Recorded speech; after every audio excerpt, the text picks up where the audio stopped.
Is that some ASMR? Are people into that? I think you have to be closer to the microphone, right? Well, you And don't. be like, You don't listen to this microphone. The listeners oh, do. you're right.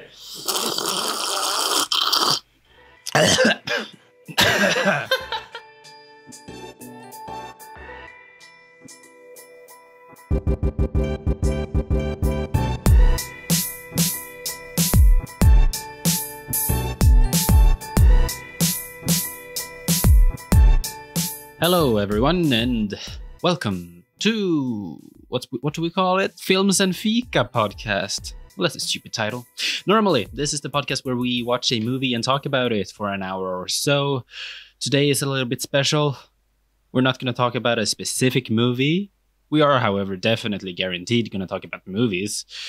We're just going to rant. Do you have anything to add to that, Mao? Why are we doing this? Because one of us decided to lack the effort to actually, record a couple of weeks ago, and now we're an episode short. I'll take the blame. Well, I don't know. Spending 2 hours of our time is not too much to ask for, but I feel like it would be nice to just sit down and have a conversation for once too. I feel it's interesting. Realistically, we're doing this podcast as, I feel we've all had that conversation, and you actually have a little skit about this, Algot, in the sense of like, you have conversations with certain people and you're like, this could be a good podcast. Like, it would be interesting. And I feel to a certain extent, you and I had that idea based on some of our conversations, and I feel this can be fun. I agree. Well, I don't know. I don't have any specific reason why I'm feeling this way, but I woke up and I felt kind of, just shitty. It's crappy. It's been a crappy day. Granted, it's been raining all day, but I can't really blame it on that. I guess you like rain too, right? I like rain. I've been sitting, looking out the window and smelling the aroma from the ground as the rain hits it. It's technically not the rain that smells like rain. Fun fact. Really? It's the ground that releases some sort of aroma. Yeah. I always thought it was rain. Random fun fact. So I made brownies and it's suddenly all better up until the point where I spilled coffee all over them. So now they're coffee soaked brownies. Still kind of comforting and nice, but I'm still kind of dead inside. I don't know. I feel you should get one of those thermos that don't fall over. They don't tip over. They're like weighted at the bottom. Yeah. Because you're so prone to spillage. I know. So prone to spillage. And not even like, it's just all the time. It doesn't matter what you're really doing. I feel like when you are a clumsy person that I am, you kind of get used to your own clumsiness. But there is a point when you just you actually do get tired of your own shit. It is way more difficult, however, when you invite someone else into your life and they have to stand with your clumsiness because you're so used to it. You're just like throwing coffee all over. But, oh yeah. Oh yeah. I remember the first time that you baked at my place, and I was freaking the fuck out. Because I was like, what is he doing? I don't understand it. Because, first of all, at that moment in time, I didn't spend too much time in the kitchen. But I also knew that it shouldn't have been that messy because it was everywhere it was everything. And then, I kind of got used to it. You're right. But it's that first shock of holy shit. No, you don't need to. I'm not an exception. I am a messy cook and a messy baker. I'm not really a baker, but I am definitely messy in the kitchen. My mom has the same reaction where she's just so frustrated with the fact that there's dishes all over, there's smudges everywhere here and there. In my head, I'm like, I'd rather do the dishes after the fact and focus on one thing at a time, but that also means that it piles up. There's a reason why you clean as you go in restaurants and stuff.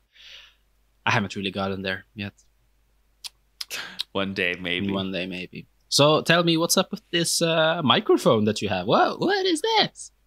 It's so, it was my birthday a couple of weeks ago, Oh. and my dad is the type of dad who's really supportive in certain aspects. And he got really excited about us doing this. I feel mostly because he realized how bored and how insane I was going, not doing much. So I think he really enjoys the fact that I'm doing stuff, not because he thinks I'm lazy, but because I feel he saw how just frustrating it was. So it was my birthday, and they, as in my parents, got me this microphone because, and these are his words, he didn't like the other one. Wait, the sound of it? Yeah, he thought the sound wasn't great, and he thought that your microphone looked better on camera. Well, it really doesn't. This is not even a studio microphone. I know, and I previous tried to explain it. But, I was not about to get into it. And, it's a gift, and I really, really appreciate it, mostly because it shows that, he takes interest in stuff. He also, at the place where he works, they're doing some moving around stuff. And I think he found like a sound blanket or something, and he wants me to have it. And he was like, you can hang it somewhere in your room so that the sound quality is better.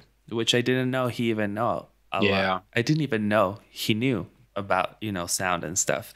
So fair enough. I think he's trying his best, and I really, really appreciate it. It's not easy. I feel once your child hits a certain age, it's kind of hard to keep, a conversation that you're both into, I guess. Or at least that's what some of my friends tell me. But my dad is really has always really tried to keep up with my various ideas. And, when I was really into books, he was really into books. And I guess now he's into audio. And, yeah, I was going to talk about it. It's nice. He like, would you say that he's just particular about certain things, or would he even go as far as calling him an audiophile or whatever? Because not too many people would complain about audio quality. Of course, it's the thing that you pick up on, especially in a podcast. Yeah. But yeah, why? I don't know if I would call him an audiophile. I do know that he's a perfectionist, and that's one of the things that we share. And sometimes my mom's side kicks in, and I'm just like, fuck it, I don't really care.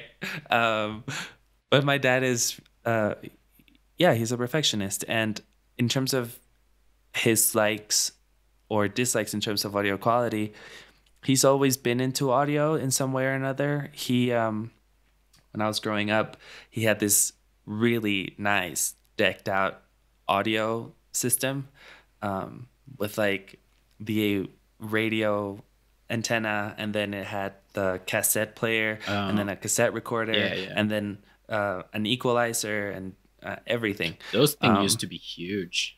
Yeah, and he was really precious about it, and I never really understood it until recently. Well, not recently, about a couple of years ago or 3 years ago, we found it and we brought it up, and we were plugging everything together, and I was like, there's a part missing, the woofer, the part with the bass and stuff. He was like, yeah, you broke that. And I was like, what do you mean? And apparently I liked going up to the speakers and like poking the little bump that it has. And so I would like poke it in, and eventually I broke it. I broke through. Well done. I think that's the story of my life. You poke things until you break them. I poke until it breaks. That's sad. I do want to talk about one thing, and that this has been a thing that I've been wanting to talk about for a while, but it is legit a month old at this point. Oh shit! I was trying to find an update of the situation there really is none. So I guess it faded away in media and whatever. But the AMC / Universal drama, the beef that's going on right now. I don't have too much background on the top of my head, but basically, Universal, the studio, made a shit ton from Trolls World Tour. I mean, the sequel of Trolls. Who would have thought that? Who would have thought that Trolls would be the create so much drama? Yeah, did you even I see was the first actually one? surprised. No, No. Fuck no.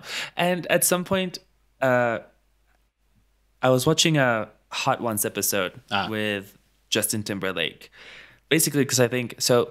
Hot Ones is a YouTube show where celebrities come and they're having an interview, but they eat increasingly spicy hot wings through the interview. And so Justin Timberlake was on, and he spoke about his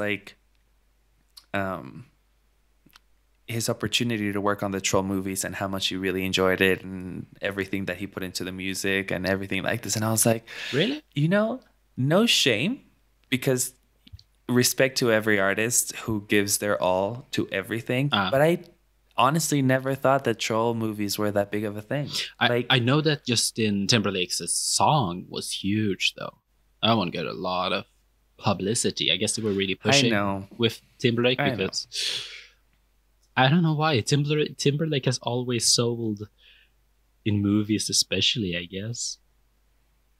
I like him in movies. I know a lot of people don't, but I do enjoy him. Yes. I enjoy him in The Social Network a lot. I think he's such a dick. And I really like, and this is, I guess, I mean, I don't know how many people like this movie, but I really like the movie that he did with Mila Kunis, the Friends with Benefits thing. Oh, yeah. No, that one is cool. I can enjoy that film. But, and, realistically, like I said, movie songs have always been a thing. We've, from the James Bond era of movie songs, which a lot of people are into and still are very much into, especially now that Billie Eilish did one and everyone went crazy over it. But in terms of animated films, it's weird because not all of them reach like mainstream audiences and recognition, like playing on radio all the time. Exactly. Yeah. Kind of like the Happy by Pharrell did. Fuck, I hate that song. Was that for Minions or Despicable Me or something? Was it was for Yes. Yeah, it really gained popularity from it, at least. Yeah. Mm-hmm. Interesting. Well, I just feel like the Timberlake song from Trolls 1 was very... It feels like they were pushing it a bit too hard. Nevertheless, it worked. But I feel like they were like singing it at festivals and stuff all over TV. So I was never a big fan. I didn't like it either. I also feel like it's the type of song that your aunts and your mom's friends dance to when you're all in a party. 100%. And they like know the song and they're trying to get hip with you and you're like, I'm not into this. Regardless. So Trolls, the sequel of Trolls, which is very strange that I don't really know. It gained from I think it was The Verge that says, well, this is 1 month old. On top of that, it at least gained over 1 billion of global box office. That's a shit ton of money. Like in 1 or 2 weeks, it was like up there. It just like blew up in the box office. Mostly because the Universal got so much money from digital releases, or what do you call it? VOD. Yeah, VOD. So people were renting it, and I guess a lot of kids were watching this on repeat at home during quarantine, which is insane. And okay, I get it. That's how kids work. Mm-hmm. We all did that, right? We all had that VHS tape that went to shit just because you watched it so much, right? Mm-hmm. But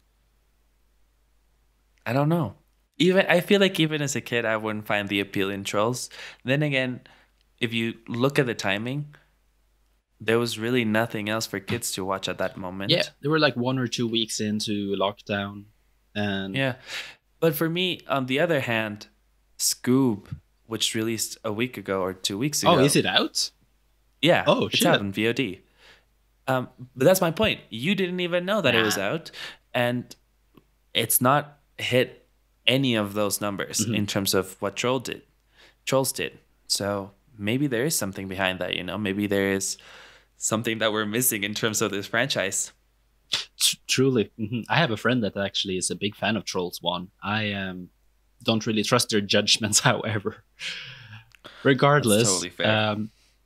When Universal saw the numbers that Trolls 2, the sequel, pulled in, they were like, I think we're gonna full on like release every single future. I don't know exactly what they said, but they were or are planning to release movies in theaters at the same time as on VOD. Of course, AMC, which literally owns the majority of, I think, the global market, at least in Europe and America, or Northern America even, they own like a lot, like most of the theaters. So every single theater under AMC, the umbrella of AMC, which is huge, they're just gonna boycott Universal, every single Universal film, and that includes a lot of movies, my dude. Yes, and I think it's such an interesting beef to have. Like, we've had this conversation, we as like a society, we've had this conversation ever since renting movies became a thing. Yeah. Right? Like, the theater industry has always been the same thing as newspapers. It's like, oh, it's a dying medium. Well, yeah, but no. But I mean, yes, but no. And being in quarantine, and because of Trolls and because other films came out in VOD, and there's this conversation if like this is the beginning of the end of theaters. And I will tell you this, as far as it goes in terms of myself, I don't think that's true at all. I feel going to the theater is it's an experience for a lot of people, you know? It's either something that they look forward to because it's the only day their parents are not at work, so they go to the theater on Sunday, and it's a nice thing to do as a family. It's what a lot of people do for dates, you know, like dinner and a movie. You cannot beat dinner and a movie. For a lot of people, that's the shit, you know? So real quick question to you. Do you go to the movies and then dinner, or dinner and then movies? I think I would rather go dinner and then to the movies. Ooh. But the thing is, like in Mexico, we have dinner really late. We don't have dinner at 6 p.m. So realistically here, it's the other way around. You go to the movies and then you like go to a restaurant or like to a taco place or something. I really feel the argument that you go to the movies and then you go on dinner, because then you at least have something to talk about. If it gets awkward on the date, you can talk about the movie. I didn't even think of that, but that's a really good point. Did you want to continue your train of thought that I just interrupted? Oh, it's fine. No, but like, I mean, realistically, because it's such an experience and because it's such an activity for people to do, I think it's hard to actually think that it's gonna disappear entirely. And also, even though sure there's less people who go to the movies historically, I feel there's still a whole bunch of us who really think that there are certain movies that you can enjoy more. Exactly. I mean, look at movies like Avengers, huge opening. Star Wars, even more so. Like every Disney remake, however much I disliked them for being remakes of classic movies, they have sold out in theaters. They have gotten such numbers on box office because especially Avengers and Star Wars really attracts a certain kind of demographic. Yeah. So, sure. So there's always going to be that sort of pull at certain films. I personally try to watch movies that are, adventure movies, like big epics. Godzilla might not be the best film, but if you watch it in theater, it's probably going to be super cool of an experience. Like the next Avatar, if you're not seeing that in theaters, you don't have to go on the premiere necessarily. But if you're not seeing Avatar 2 in theaters, what are you doing? Like, come on, you got to get the right sort of experience if you were to go to 1917, most recently Gravity, Interstellar, those kind of epics they definitely have. They're definitely seen the best in movies in theaters. Yeah. Then granted, I don't know. Obviously, Universal have pretty strong argument here because they pulled pretty good on VOD. Is it just a one-time thing though? Is my thought here. That's interesting. And I think it's interesting because I feel that model would only probably work for kids' movies. Mm-hmm. Here's the thing. When you have a kid, you are more willing to spend money on things for them, right? Because I don't know if this is what happened with Trolls because I didn't pay attention at that moment in time. But for example, another movie that came out in VOD because of Universal was The Invisible Man. Okay. But you couldn't buy the movie. You could only rent it as if you were going to the movie theater. The other way around? Yeah, you could only rent it. Oh. I don't know. And that's the thing. That's what I don't know about Trolls. If it came out and it was buy and rent at the same time, which I'm not sure. And I don't think so. Because why change the model? Yeah. Right? If they made a shit ton of money with Trolls, then why would that change for The Invisible Man? Yeah. Right? So let's approach this in the sense that both of them were rent only. Because it's supposedly like you're going to the movies. You pay a ticket and you see it once and that's it. So the price tag to rent The Invisible Man was $20. And people were freaking out. For And people renting? were really angry. Because Yes, they were for renting. trying to do the same ticket price. Not only that, but let's say you live with a family of 6, Uh-huh. right? There's 6 of you. So you rent the movie and 6 of you will see it and that's $20. But if y'all went to the movie theater, how much is it in terms of each of you paying, right? So that's why I understood it. I understand that they're trying to cover that price disparity. But for a lot of people, especially nowadays, young people live on their own. You know? So like if you're a college student, you might not want to pay those $20, right? No. But because you're a mom, you're a dad, you want to spend the money because your kid wants to see that movie, you're probably not going to worry about it being $20 because that's 3 of you, 4 of you, 5 of you watching this movie. So I think this model only works realistically with animated movies or like really big like stuff like the Avengers or Star Wars, where it's like you're gonna want to pay that price. So I don't know why AMC is freaking out. Mostly, I understand that it's a tough time right now. Yeah, of course. The theater industry, I believe, or to my best understanding of it, is, I mean, they're worried about that they would be a medium. I think they're very like safe. Theater have always been a thing historically, and it's always gonna be a thing. Like, I mean, it always has its ups and downs. Historically, after every depression era, there's always gonna be more audience in theaters. People are always gonna go to theaters for sure. However, there might be some sort of action to be done where they maybe don't have as many theaters, maybe one bigger one with IMAX and stuff like that would appeal, sadly enough, because those local smaller theaters they do have their own charm. However, I understand and can to a certain point support AMC's decision to boycott it, because it's unsure because it hasn't been tested yet. Of course, it's Universal out of all the studios that would do such a thing. It makes a lot of sense to me. But how much money wouldn't AMC, considering they're so global and so huge, how much aren't they gonna lose over the fact that isn't James Bond under Universal? I forget. Yeah, it is now. Surprisingly enough. Exactly. So how many tickets is AMC missing out on over the fact that they are boycotting Universal. As an audience member, though, if you're not too involved or even bother to read the article, the non-AMC theater will still screen the Universal Bond film coming up. So, you know, as a general audience, I don't think you're going to notice that big of a difference. But in the industry, it's a bit of a thing. And it's going to be interesting to see if AMC and Universal, find a middle ground, if they are going to resolve one or the other. And especially to me, it's going to be interesting to see if Universal, if they were to stick with releasing VOD as well as theater at the same time, if that's a business model that actually holds up.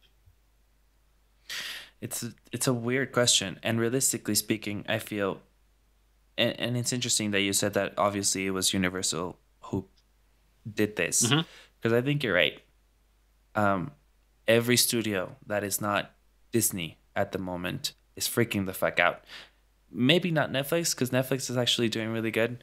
They're on their own, like they're not part of any other. But I feel that even as an audience member, you can feel the hold that Disney has over the industry right now. And this is not me being like apocalyptic or like, oh my God, Disney is this bad corporation, soulless movies, whatever. I enjoy some of them, and I really do. But I feel there's this tension when it comes to trying to make a product that is going to compete with Disney, you know, and there's not a lot of choices there. Yeah. And in terms of Universal's animation, it's really hit and miss. Like it's really, sometimes it's really there and sometimes it's not there at all. And, you know, that's why I feel their timing is really carefully studied and planned, because if they didn't, they would release against a Disney movie or a Pixar film and they'll be fucked. And I mean, it's one of the major industry or studios still, maybe not one of the top, but one of the major studios. So it must have been a calculated decision to do such a quote unquote drastic action. I don't know. I feel as a filmmaker, though, it must be kind of terrifying as well, because granted, you're not going to get as much cash flow being the filmmaker if the studio that you're under, that your film is under, is going to release it on VOD at the same time as theater, because theater tickets are popcorn and everything is way more expensive, because that's how you pay for your film in many ways. There's a reason there has been this 1, 2, 3 of releasing theater and then VOD and then as well as DVDs and such, because you earn less and less. Yeah, for sure. And, you know, I feel what's really interesting for us as filmmakers is like, how do you find that balance? You know, because we can all be romantic about the idea of being an artist and like, I will starve for my art. But then most of us have never actually starved, you know, and I understand that it's, you know, you don't want to sell out, but sometimes it's tough, you know, and especially now because there's so many movies and there's so many TV shows and there's so many platforms that are constantly trying to get our attention as audience members. Like, how do you separate that? Right? Like, sure, you can find a niche, but even inside your niche, there's so many other people, right? Like, even in terms of podcasts, how many movie podcasts do you think there are? Like hundreds, you know? Hundreds. Exactly. How do you find that? And we're not in this for the money, obviously. I don't think anyone who's in podcasts is in it for the money, but it's still about like finding a way to get someone's attention and like holding it. And that's not easy, you know? And I think it's interesting to try and find people who make weird things to try and get that attention. So did you see the new trailer of Tenet? Whatever. Because you actually pointed out that this movie exists and I had no idea. Christopher Nolan is making a new film coming out, I don't know, very, very soon, apparently. I think there is a date, actually. July, I think. Did you I see think the it was new July. trailer? It was like 3 days ago. I tried so hard not to see it. Like so hard. Like you have no idea. Cause Why? sometimes I really don't care about watching trailers. Like sometimes I really don't. Yeah. Um but with the Christopher Nolan one, I didn't really want to know other like more information other than what I already know about it. But it was too much. I needed to see it. I'm really excited about this movie. I'm excited because I love the cast. I'm excited because, I'm a basic ex film student who is obviously in love with Nolan's work. Like, I'm sorry, there's really not much I can do. If he comes out with a new movie, I have to see it. I feel like because when you told me about it, like I don't know, 2 or 3 weeks ago, I had no idea. It was not on my radar at all. Yeah. But this new trailer, we actually see different from the previous. I guess you can call them teaser trailers. In this one, we actually get to see the concept a little bit because that's what's always appealing to in a Nolan film is the concept. Yes. At least everything that he has done that is not Batman, because Batman is an entity on its own, I guess. But even then, I think there's an argument made You think about so? them being concept films. Yeah, for sure. Yeah, maybe. Yeah, I guess. Basically, like, what's the reason why we haven't heard so much about this film? Is it possibly more of a passion project, or is it just? I think it's because he's reached a point in his career where he can actually pay enough people so that his projects are a secret, and it's insane. Because if you like, He if doesn't you look want at the fame. He doesn't want people to know. He wants people to walk into the theater not knowing what to expect, Yeah, and I respect that as an aspiring filmmaker. As an aspiring filmmaker, I think it's so commendable. It's that he's able to do this. It's very Nolan because he's a very old school, I guess, guy. Oh yeah. Yeah, he likes to be secretive, eh?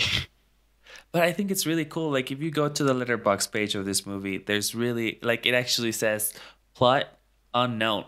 Like we don't know what this movie is about. We know it has to do with time. We know it has to do with some sort of like agency, whatever. And we know the cast, which I'm excited about. I love the cast, I think.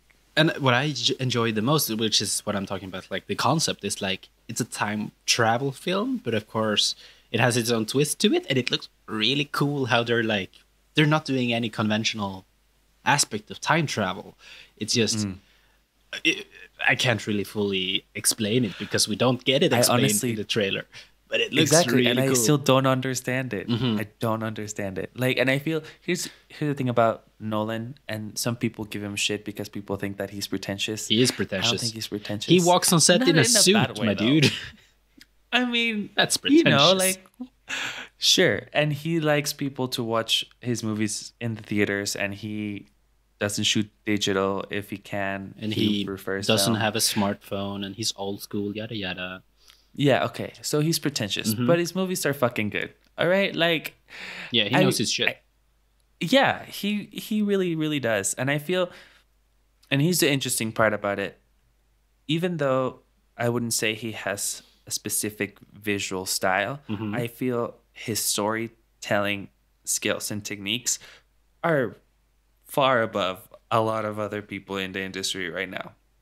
Just the storytelling aspect of it, like people crap on Interstellar now because it got really popular, and now it's popular to shit on Interstellar. But it's really well made, and it's a really good story, and it's a really good film to just sit down and watch and enjoy, like. But it's far from my favorite Nolan film, though. Oh, for sure. I don't know. That one is cool. I should give it a good rewatch. I rewatched The Prestige recently. Oh, good one. Which, yeah, it's pretty fucking good. It's really really good. That one is definitely. I would place it probably on a third of Nolan, like because the what do you call it? The wrap up, the reveal is so satisfying. It's really like the last few shots. Oh man, I'm a sucker for good endings, but Yeah. Prestige. And like I don't want to get overly hyped for this movie. I want to walk into this movie with normal expectations, because I also feel that's the problem with fame in terms of, well, notoriety at least. Expectations will never be fulfilled, you know, if you go into it thinking it's gonna like change your life. But the the actors are saying that, you know, the things that he's trying to do with this movie could potentially change how sci-fi Nice. movies work for the next couple of years, and I think that's really cool. Okay. You know, that you Okay. get to shape a movement. It's really dope. Yeah. I mean, I'm still kind of curious to why we don't see much publicity from the film. I feel like there might be something behind that. But what you're saying there is like when I walked into Baby Driver, I was so overhyped because I love Edgar Wright, but Baby Driver is not a very bright movie, at least not previous to Baby Driver. So the first time I saw Baby Driver, I was kind of unsatisfied because it wasn't that same kind of energy as in the what's it called, Cornetto trilogy. The Cornetto. But then having a different perspective, knowing what kind of a film it was on every other time I've seen it, which is insane how many times I've seen it since. I really love Baby Driver, so there might be something with that in this film, Tenet. I feel like Nolan might be trying some new grounds. I don't know. I'm curious to see. I feel it's interesting to see a director kind of, you know, go his own way. Yeah, explore and some stuff. Kind of, yeah, and I feel it's like with bands. You know, you really like a band, and then they pull out like an album that is so different to what you thought you wanted, and at first it takes some time, but then you really, really enjoy it, or at least I would like to think some people do. I mean, and I feel that's why, for example, Once Upon a Time in Hollywood is starting to really get up my list in terms of Tarantino films. I really, really like it, and I feel it's the most genuine Tarantino has ever been. Like, he didn't borrow the story from a movie that he liked. He didn't shoot it like other movies that he likes. It's really him trying to explore and finally come to what his own visual style is, outside of all the references and the homage that he likes paying. And I think it's really interesting. I don't know. I feel like overall, in terms of how we consume media, it's a really interesting time in terms of how we consume and why we consume it. You know, like people who go to the movie theaters on their own, for example, like that is such a weird and foreign concept to me. And I hadn't even made it a conscious thing until you pointed that out to me, that I watch every single movie for this podcast with my brother because I don't like watching movies on my own. And it's true. Like, I can, and I don't mind, especially if I'm at home, but I will never go to the movie theater and be like, just one ticket and that's it. I feel it's such a, I don't know. I feel like there is a certain kind of dominance. I feel very like emasculated when I sit down, second row, third row, depending how big the theater is, because that's where I want to sit every time. But when I go to the theaters with someone else, I usually let them decide where to sit. But I like to sit at the second, third row, and I have the entire row to myself, therefore. And I can just spread out and make myself comfortable and enjoy the film with zero distractions. Second row? Yeah. Doesn't that hurt your neck? A little bit. But my entire peripheral is literally consumed of the movie, and I love that. Just disappearing in a film, escapism, and all that good jazz. Do you think you might miss some detail because you're so close? Yeah, maybe, but it's more about the experience. It's more about the big experience, sure. And if the composition is correct, then it shouldn't be that big of a deal. I don't mind moving my head to look around on the screen, actually. Of course, the audio, however, is not that great, but that's not a priority to me. Yeah. I like being consumed by the film, and going alone to the theater is the best way to do that, literally. I can't. It's so weird to me. It really is. It makes me so uncomfortable. Just the thought of it. It's like, I watched The Royal Tenenbaums, and I realized that movie was really good watching alone. Same thing as Her, actually. Yeah. Like, that's a very obvious movie that's so much better watching alone. Don't you feel like? No, 100%. In terms of that, yeah. I'm not saying you would go to the theater alone, but like, you're not gonna watch that with someone that you have a complex relationship with, because that might make things awkward if you experience. You're opening a bunch of doors that you might not want to explore. No, but I feel like, and I think there's a difference. So if you go to the movies with people, hopefully, and at least I don't go with people who talk through the movie. I can't stand it. Yeah. And I feel like that's why you and I were able to go to the movies and it was fine, because you were enough of a human being with me that I was okay. And then I was silent enough so that you felt like you could enjoy the experience on its own. But I don't know. I feel like when it comes to watching a movie alone and you're at your place, I think it can totally depend on the movie. When I watch Her, you're 100% right. I watch it alone. There's so many things about that movie that I'd rather digest on my own. Even when seeing a film at home, I usually like to make it an event. Going to the theater, as we said before, is a bit of an event. So watching a movie at home, popping some popcorn, and like wrapping a big ass blanket around you and like getting cozy, it's what it makes the entire experience so much better, because watching movies is an experience. Really, I think my dad is totally on that boat with you. Like, sometimes I can just pop in a movie and whatever, but when I watch a movie with my dad, he really, really enjoys, like, he likes M&Ms. He really likes M&Ms, or like gummies. So whenever we watch a movie, we watched Lawrence of Arabia recently. Is that the older one? Yeah. So it's almost 4 hours. It's one of those epics that Hollywood used to sell. And I think that they're really cool. I really think there's something awesome about making a film that has such a big scope, and yet is able to be so personal for the main character. And I don't know if we've been able to do that recently, or as well as they did it. But it was really fun, and my dad hadn't watched it either, and he does what you just said, right? He was like, let's make some popcorn. Here are my M&Ms, and he likes drinking coffee, so he had coffee there. And my go-to is tea, like a big pot of tea to a long ass movie. It's the best. Yeah. I'm backtracking a bit here, but with Tenet, you mentioned that you didn't want to watch the trailer. Yes. And this is a bit of a heated. This is a bit of a heated. Heated conversation that that I have had with my roommate, or previous roommate actually.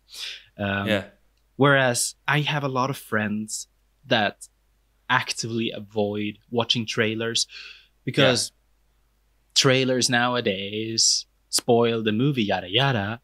Don't use air quotes. They do spoil it. They do spoil the movie. It's so stupid. I know, but a good trailer shouldn't. I know they do, but that to me doesn't ruin the movie experience. If I know a major plot point, it's not gonna mean that I'm gonna hate the film.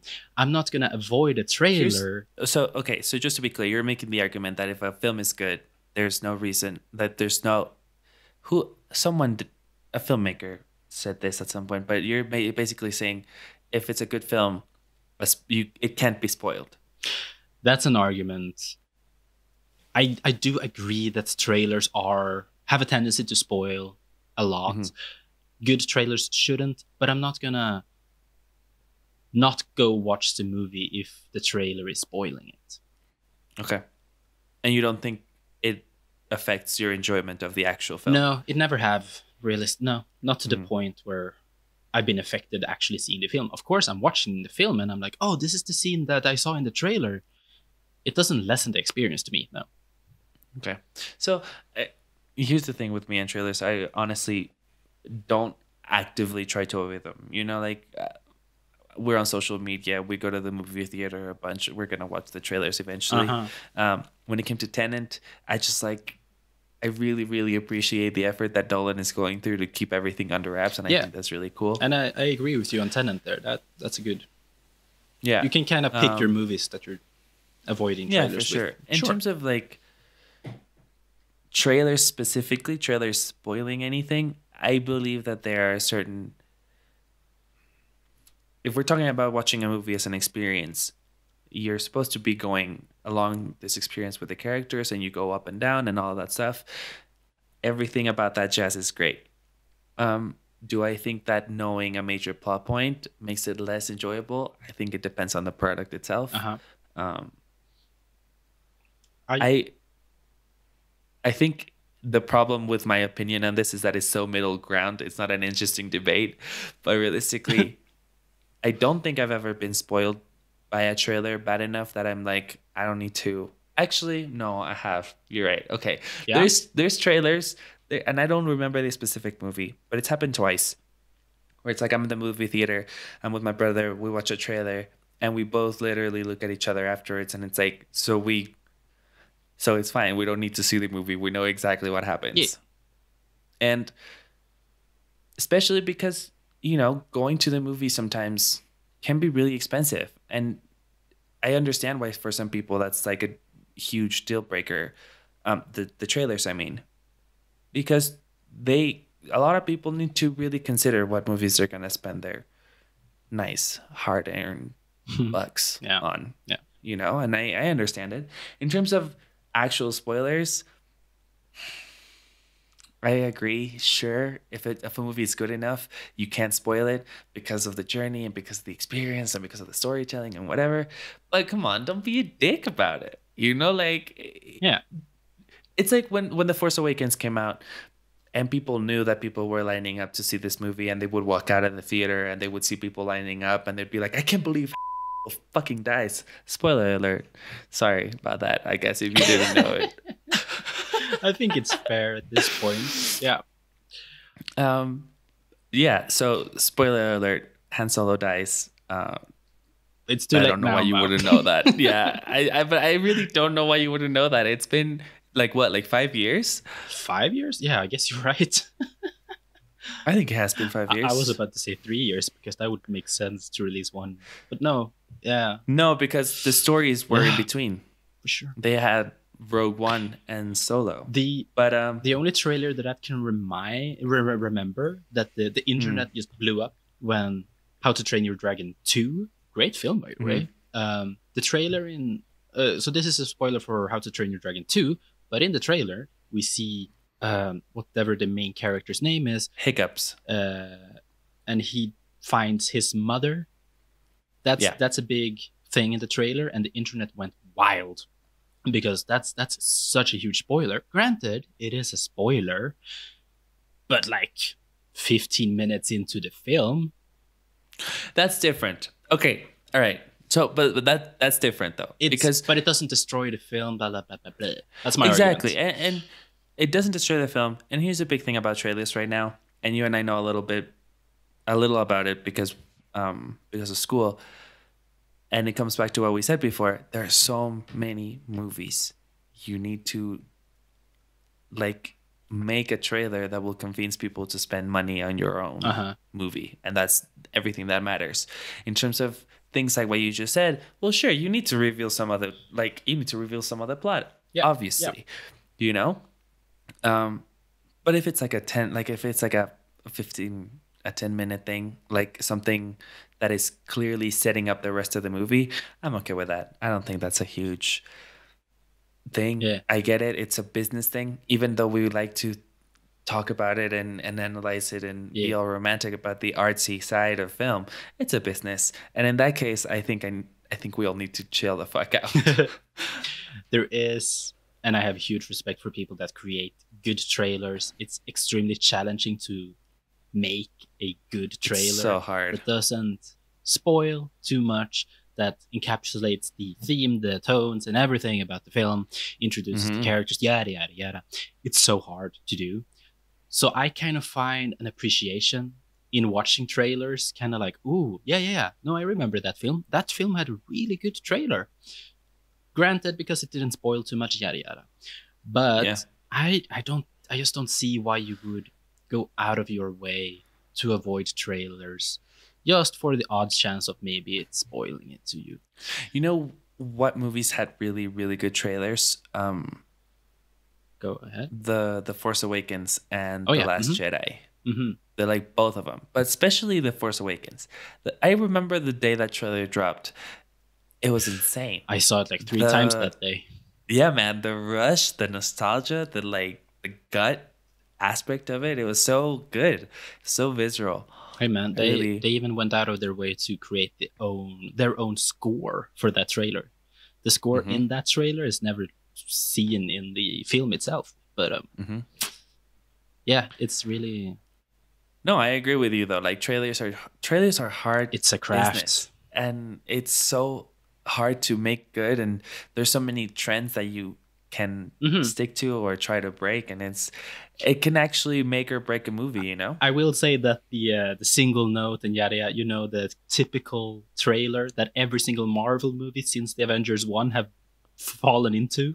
That Yeah. type of trailer is so overdone, and that is not an example of a good trailer. Funnily enough, though, I think it was Inception who did it first. The whole Yeah. yeah, that was Inception. That was Hans Zimmer. Inception, but it was fairly new at the time, so Oh, dude, yeah, So it 100%. it's cool. But there's just such a format to trailers, and it's so overdone at this point. And we're kind of seeing that in the movement of trailers that people are trying new things. I find. Yeah, Mm. I feel like overall,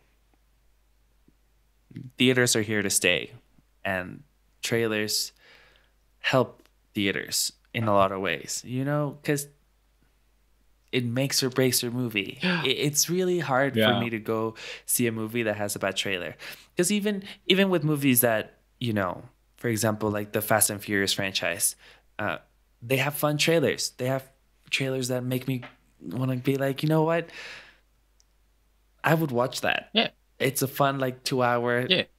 blow 'em up thing. I would watch that, but if it had a shit trailer, yeah. I can't even tell you how many times I've been on Netflix trying to find, I don't know what I want to watch today. And I go through and I find 2 or 3 films and I look at the trailers and and watching the trailers, I decide what film I'm going to watch. So there's definitely a use for them. Yeah, for sure. I agree. With that, I think we should wrap this episode, show. What do we call it? Scene. We've never actually called them scenes on this. And I think it's interesting. I'm not gonna give ourselves too much shit about it, but I don't think we've actually said Well, scene. It's in the title. So It's our trademark. so this is scene 9. 9. Yeah. Yeah. So next is scene 10. Yeah, big moment. big moment. That's a bit of a milestone, honestly. I think it is. Yeah. It means that we've done this at least 2 months. Mm-hmm. If we released weekly, which sometimes we do and sometimes we don't. Of course. So, yeah. Fair enough. I think it's a milestone. I think it's a cool thing. Glorious. Well, my cup of coffee is over. My cup of coffee's over too. Nice. So is this conversation. Oh, cold Thank you guys coffee. for joining us. Oh, cold coffee. Cold That's coffee. never- No gracias. Actually, there's people who really enjoy that. I'm totally going to burn her by saying this, but my sister orders a coffee and she doesn't, when we have dessert, she will order a coffee at the beginning, but you will not see her touch it until Wait. everything else is wrapped up. And Yeah, then but iced coffee is a thing. I can totally get aboard with iced coffee, cold brew coffee. Yeah. No, she Lukewarm orders coffee. she orders a cappuccino, for example, or a latte, and then What? lets it get cold. That's not okay. That's what I said. I was like, just ordered it cold. She was like, no, cold brew or cold coffee doesn't taste the same as coffee that was warm and was let cool down. Because that would be disgusting. All right. Oh. To each their own. Fair enough. Well, my dudes. Yes, you. I'm talking to you, listener, audience member. Some fourth wall breaking. Oh shit! I'm sorry. I didn't mean to be Ferris Bueller all over here. What I'm trying to say is make sure to subscribe, make sure to follow, whether you're watching our beautiful faces on YouTube or just on your preferred podcast app. Subscribe to us and you will be notified when we release a new episode. And we're excited for a season 6. Wow. We're excited for scene 10 and see if we do something special. Probably. We'll see. We'll probably get wasted on camera. Woo! Again. People really like that. Leave us a comment. Why don't you? Give us some tips on movies that you would like to see us talking about here on Films and Fika. Yeah. Also, rate the show. If you're on iTunes, it really helps us out, man. Like we could get featured. It'd be nice if we do some shit like that. Have a good one. Have a good one. Don't forget to follow us on Letterboxd as well. Bye. Bye.